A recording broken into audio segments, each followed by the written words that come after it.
Bruce Lee, puis Jean-Claude Van Damme. Et ensuite, qui? Après Jean-Claude Van Damme, qui est le suivant? Personne. Pourquoi? La vérité choquante sur Bruce Lee vient d'être révélée par son ami de longue date, Bolo Yeung, aujourd'hui âgé de 78 ans. Il a révélé une vérité cachée avant la mort tragique de Bruce Lee. Malgré leur rivalité à l'écran, ils partageaient une amitié profonde, et Yeung a finalement décidé de parler. Ça fait 24 ans. Pourquoi? N'y a-t-il personne d'autre? Où est la prochaine star? Personne n'émerge. Pourquoi? Ce sont les réponses que des millions de fans recherchent depuis toutes ces années. Pourquoi a-t-il soudainement révélé des infos si explicites sur Bruce Lee? Restez à l'écoute pour savoir pourquoi les grands producteurs d'Hollywood craignent les révélations de Bolo Yeung. Avant de commencer, n'oubliez pas de liker et vous abonner à la chaîne, les rôles emblématiques de Bolo Yeung. La passion de Bolo Yeung pour les arts martiaux naquit très tôt, captivé par leur discipline, un mélange d'efforts physiques et de capacités mentales. Bien qu'il ait exploré divers styles d'arts martiaux, son succès majeur fut d'abord le culturisme. La passion de Yeung pour le culturisme était extraordinaire, avec un dévouement rarement vu. Sa quête d'excellence physique lui valut le titre de Monsieur Hong Kong, un titre qu'il a fièrement conservé durant une décennie. Cette phase fut cruciale, jetant les bases de ce qui allait suivre. Quand Yeung est passé à l'industrie cinématographique à la fin des années 1960, c'était le moment idéal pour lui de s'imposer dans le divertissement. La scène cinématographique de Hong Kong, en plein essor, nécessitait des talents charismatiques. Yeung était exactement ce dont l'industrie avait besoin. Ses premiers rôles, bien que modestes, n'étaient qu'un début. Ces rôles n'étaient pas que des emplois, mais des expériences formatrices. Chaque rôle fut crucial pour son développement, affinant ses compétences et lui apportant de précieuses connaissances de l'industrie. Yeung y voyait non seulement un travail, mais des étapes formatrices pour sa carrière. Son expérience en culturisme a aussi avantagé sa carrière d'acteur. À l'écran, son physique musclé et son regard intense faisaient de lui un choix naturel pour les rôles de méchants. Alors que certains pourraient avoir les rôles de méchants comme une limite, Yeung en a fait un avantage. Il a transformé ses opportunités en une vitrine de ses talents uniques, laissant une impression durable sur le genre. Chaque rôle était une occasion de montrer ses compétences et de contribuer à sa réputation croissante. Au-delà des personnages incarnés, Yeung est devenu un symbole du potentiel de la persévérance et de l'effort inspirant ceux aspirant à de tels sommets. Sa carrière illustre le pouvoir de la persévérance, de l'ambition et la capacité d'exploiter pleinement ses forces. L'héritage de Yeung dans le cinéma d'arts martiaux est défini par son influence durable sur le genre, et non seulement par ses rôles. Le parcours de Bolo Yeung dans l'industrie cinématographique semble être un mélange de chance et de décisions calculées, à commencer par son rôle marquant dans Les Héroïques, réalisé par Chang Cheh. Yeung y jouait un guerrier discipliné et implacable, captivant l'attention du public et des professionnels de l'industrie. Sa capacité à se distinguer a attiré l'attention d'acteurs clés, lui ouvrant de nouvelles portes. Après ce succès, Yeung obtint des rôles exploitant son physique et ses talents martiaux. Sur chaque tournage, son engagement était évident, impressionnant ses collaborateurs. Avec le temps, il a perfectionné sa capacité à exprimer des émotions complexes avec un minimum de dialogue, s'appuyant sur le langage corporel qui est devenu la marque de son style d'acteur.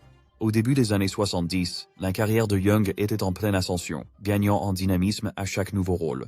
Les réalisateurs et producteurs furent attirés par sa présence frappante et son charisme indéniable, y voyant les qualités nécessaires pour captiver les audiences. Sa renommée grandissante l'approchait d'une reconnaissance mondiale dans le divertissement, un objectif rare pour les acteurs. C'était à une époque où les films d'action de Hong Kong gagnaient en popularité internationale, et Yeung a saisi cette opportunité pour se faire un nom au-delà de son pays natal. Ses performances captivantes lui ont valu une base de fans dédiés, surtout dans les pays occidentaux, où ses admirateurs sont devenus une foule loyale et enthousiaste. Cette période de succès a mené à une rencontre fatidique avec Bruce Lee, une autre légende du cinéma d'arts martiaux. Leur première rencontre eut lieu sur le tournage d'une publicité pour les cigarettes Winston, un cadre improbable, mais ils y ont noué une connexion professionnelle importante.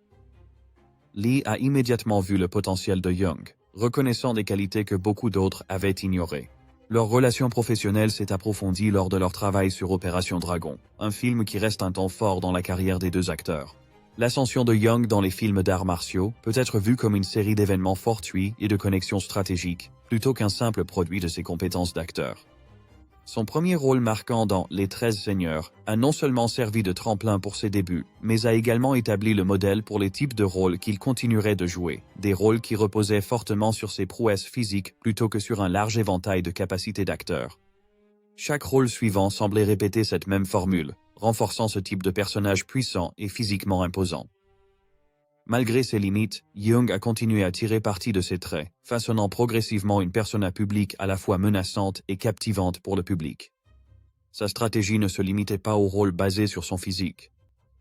Il s'agissait de saisir ses opportunités pour maintenir et étendre sa présence dans l'industrie. Cette approche, si efficace, montre la superficialité dans la manière dont les acteurs gagnent leur célébrité, privilégiant souvent l'apparence à la profondeur des compétences d'acteurs. Alors que sa carrière décollait, sa rencontre avec cette légende allait le propulser encore plus sous les feux de la rampe. Comment Bruce Lee a influencé la carrière de Bolo Yeung?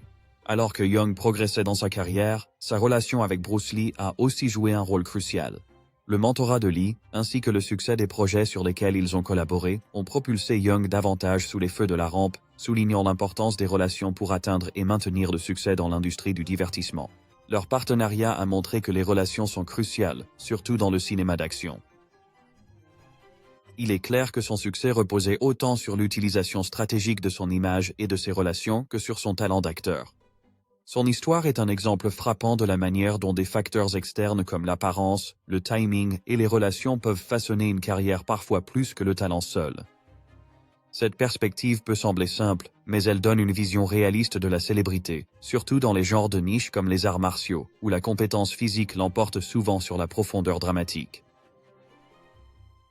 Le tournage d'Opération Dragon fut un tournant pour Bruce Lee et Bolo Yeung, bien que pour des raisons différentes.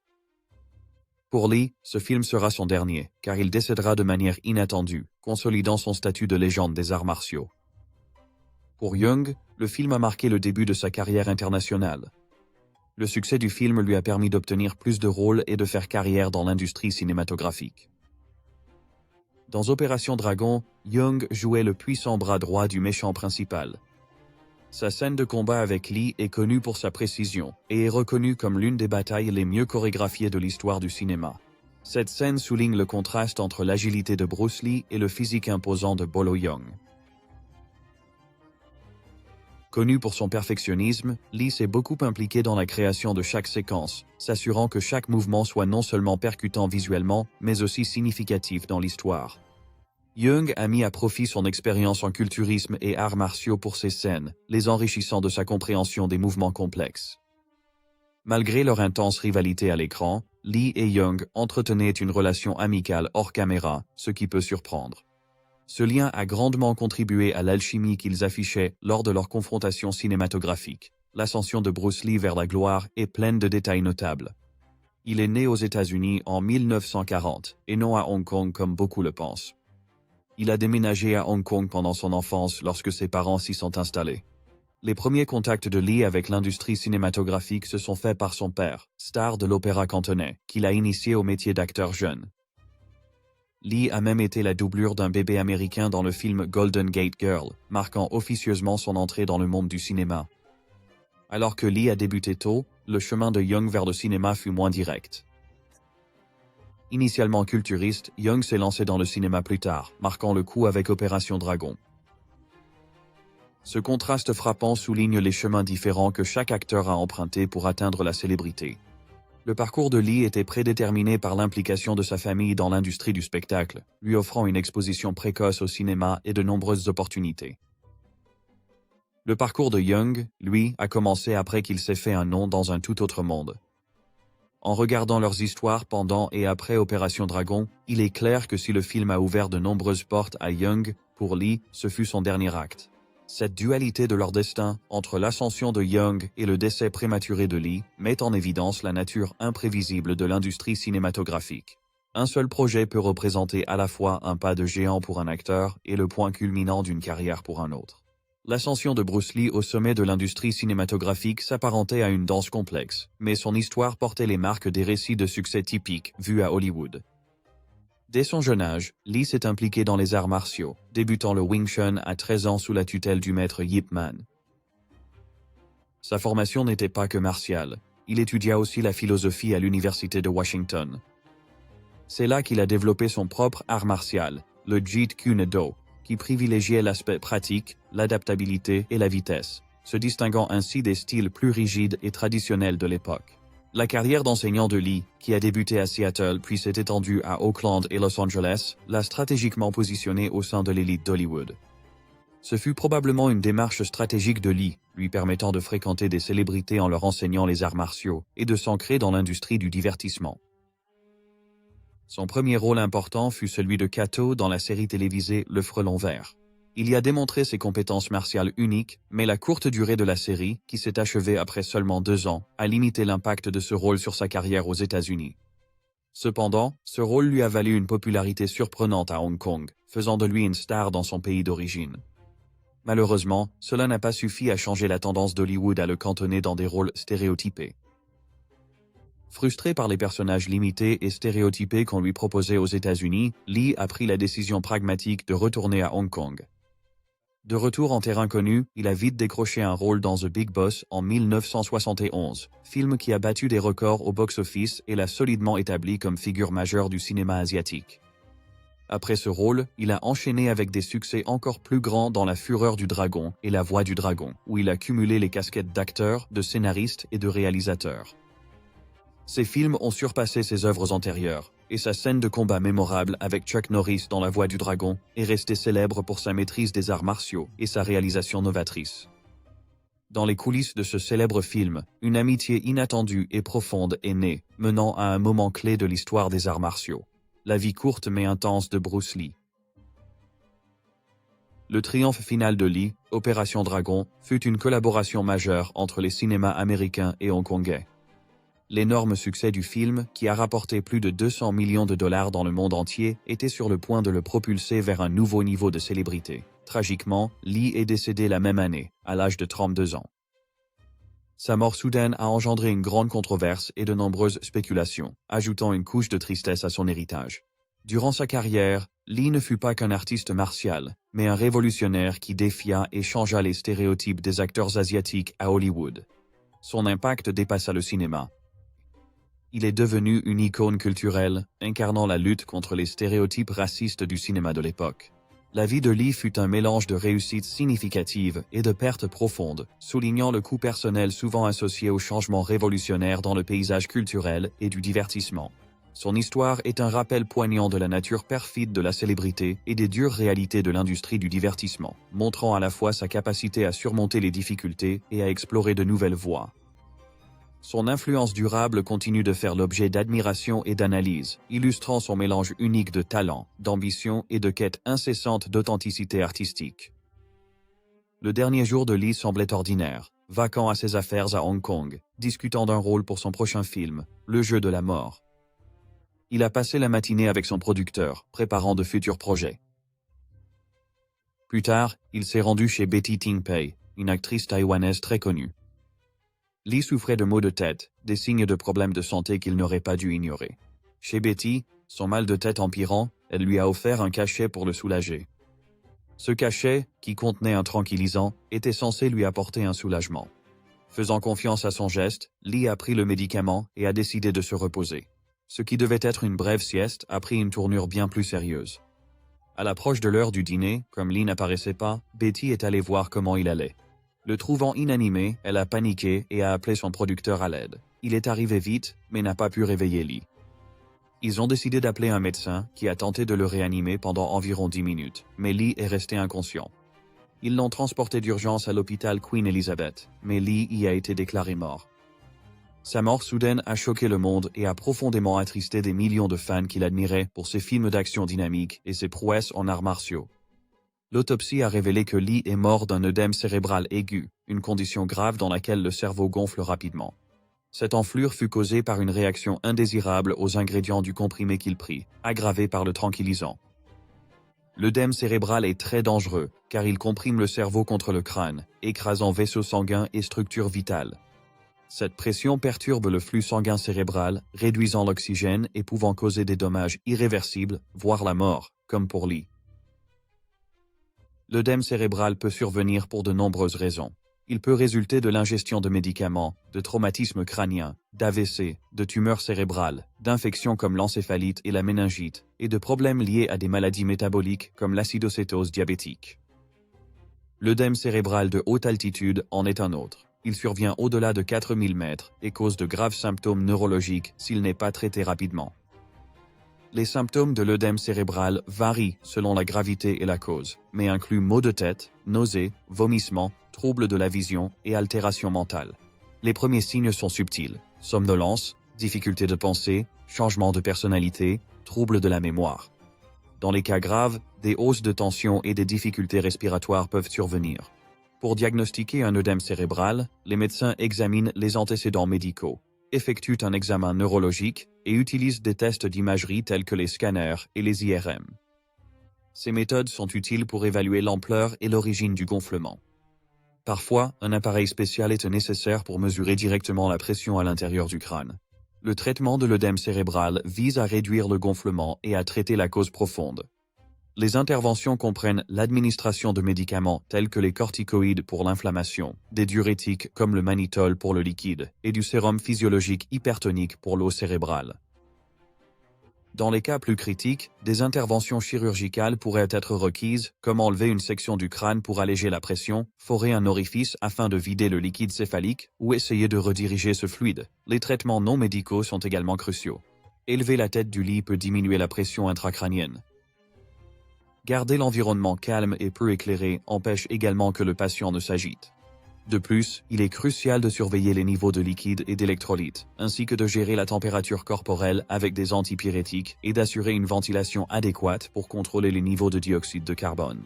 Malheureusement, cet événement étrange et soudain allait changer à jamais les films d'arts martiaux, laissant un mélange de grand succès et de profonde tristesse. Ce que nous savons sur l'œdème cérébral fatal de Bruce Lee. La mort de Bruce Lee révèle un problème plus vaste dans la santé et le divertissement concernant les soins aux célébrités. La célébrité de Lee a pu influencer le traitement superficiel de son état et les choix faits pour identifier ses symptômes. Les réactions de son entourage, de l'actrice lui donnant un cachet en vente libre aux tentatives inefficaces de réanimation, révèlent un manque de préparation et de supervision médicale. Le décès prématuré de Lee, causé par un œdème cérébral, soulève de graves questions. Une intervention médicale plus précoce aurait-elle pu lui sauver la vie?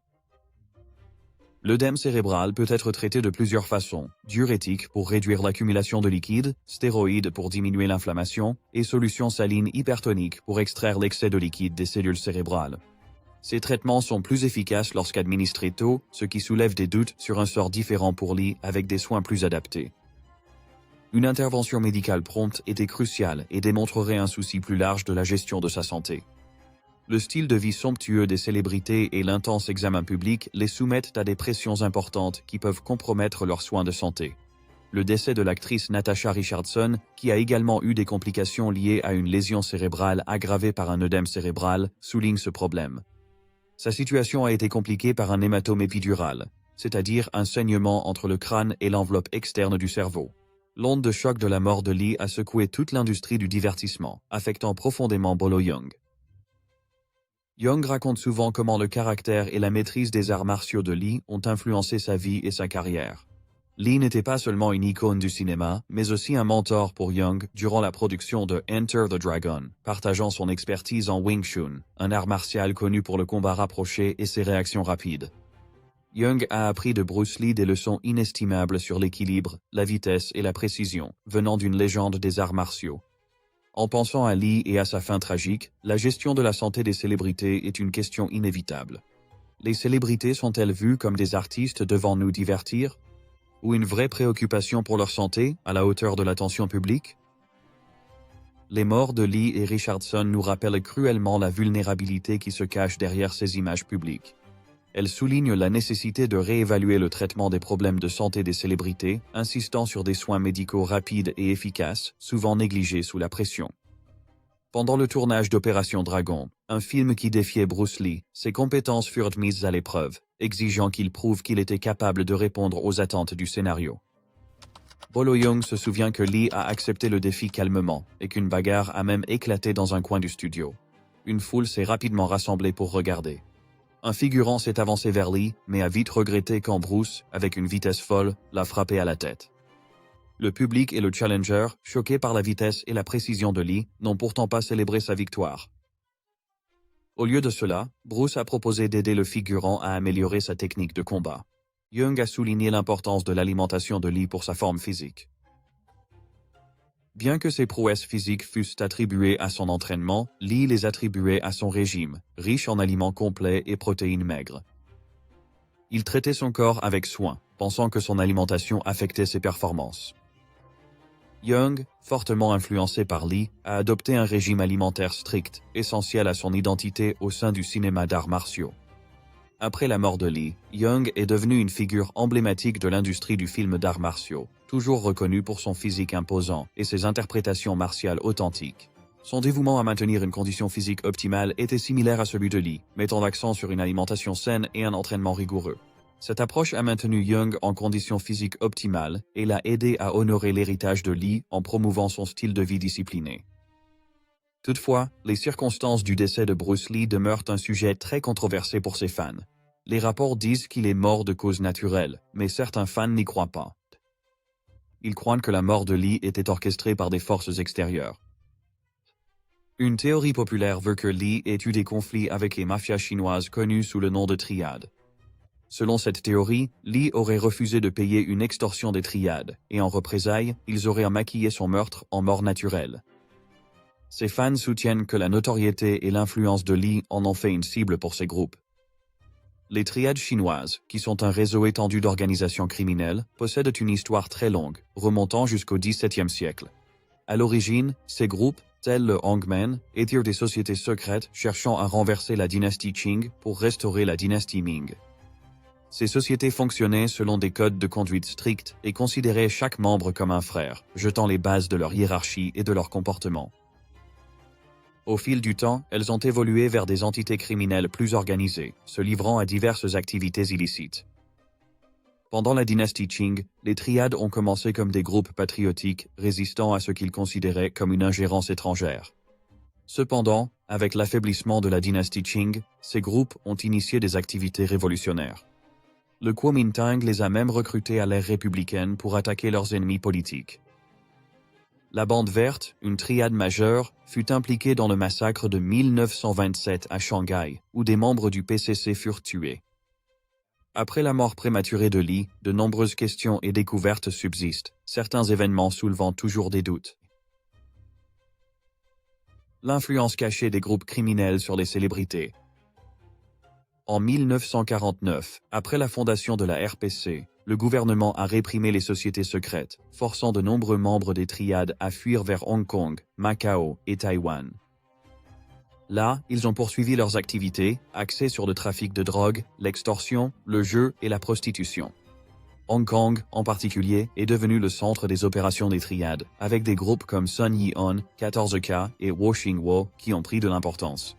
À Hong Kong, les triades ont été mêlées à de nombreuses activités criminelles.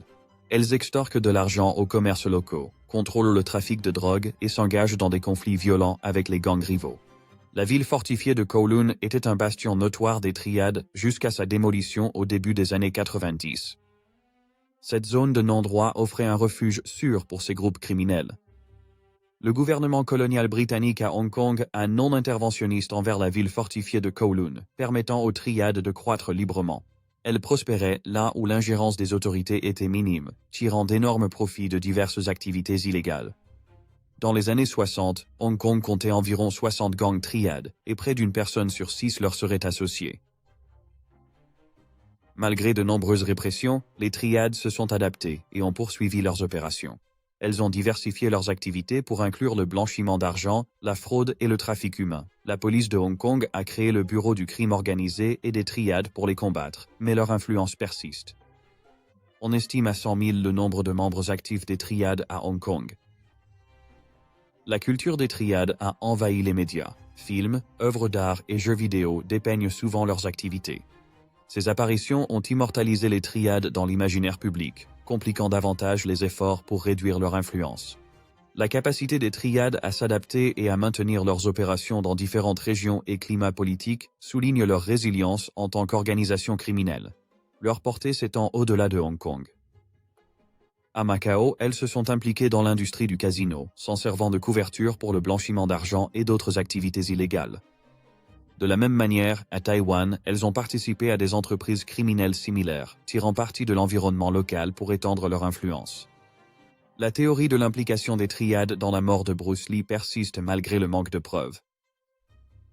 Cette controverse illustre la méfiance du public envers les explications officielles. Les spéculations sur la mort de Lee mettent en lumière un thème récurrent chez les figures publiques. Quand leur mort est soudaine et inattendue, le public cherche des explications au-delà des rapports officiels. Cette quête d'explications alternatives est due à une profonde méfiance envers les autorités et la conviction que les véritables causes de ces événements tragiques sont cachées au public. La montée fulgurante de Bruce Lee n'est pas passée inaperçue. Des théories suggèrent qu'elle a attiré l'attention de groupes criminels voulant une part de ses profits de film. Ces théories suggèrent que Lee est devenu la cible de ces groupes criminels en refusant de leur donner de l'argent. Ce groupe aurait prétendument pu manipuler les médicaments de Lee, remplaçant ses pilules habituelles par une substance mortelle, ce qui montre une capacité à orchestrer des actions très élaborées. L'idée qu'une organisation criminelle puisse exécuter une opération aussi précise et secrète, faisant passer un meurtre pour un accident médical, n'est pas invraisemblable au vu de ce que l'on sait de leur capacité et de leur motivation. Les partisans de cette théorie soulignent plusieurs aspects suspects du dernier jour de Lee. Ils soutiennent que l'actrice chez qui Lee a passé ses dernières heures faisait partie d'une vaste conspiration le visant. Certains suggèrent que Betty, l'actrice, a été utilisée pour attirer Lee dans un endroit vulnérable où il pourrait être facilement empoisonné. Les déclarations incohérentes de Betty sur les événements précédant la mort de Lee renforcent les soupçons sur son implication. De plus, l'enquête sur la mort de Lee a été conclue de manière inhabituellement rapide, les autorités acceptant la thèse de la mort accidentelle sans trop d'interrogations. Selon cette théorie, ces circonstances suggèrent qu'une tentative délibérée de cacher la véritable cause du décès de Lee a été orchestrée par des personnes puissantes, capables de manipuler la situation. Par ailleurs, il est dit que Lee a irrité des figures majeures de l'industrie cinématographique en fondant sa propre société de production au lieu de s'allier à de grands studios établis. D'aucuns estiment que l'industrie cinématographique était alors soumise à la mafia locale, qui réclamait une part des profits des sociétés de production. Lee et plusieurs de ses collègues auraient subi des pressions de la part de cette mafia.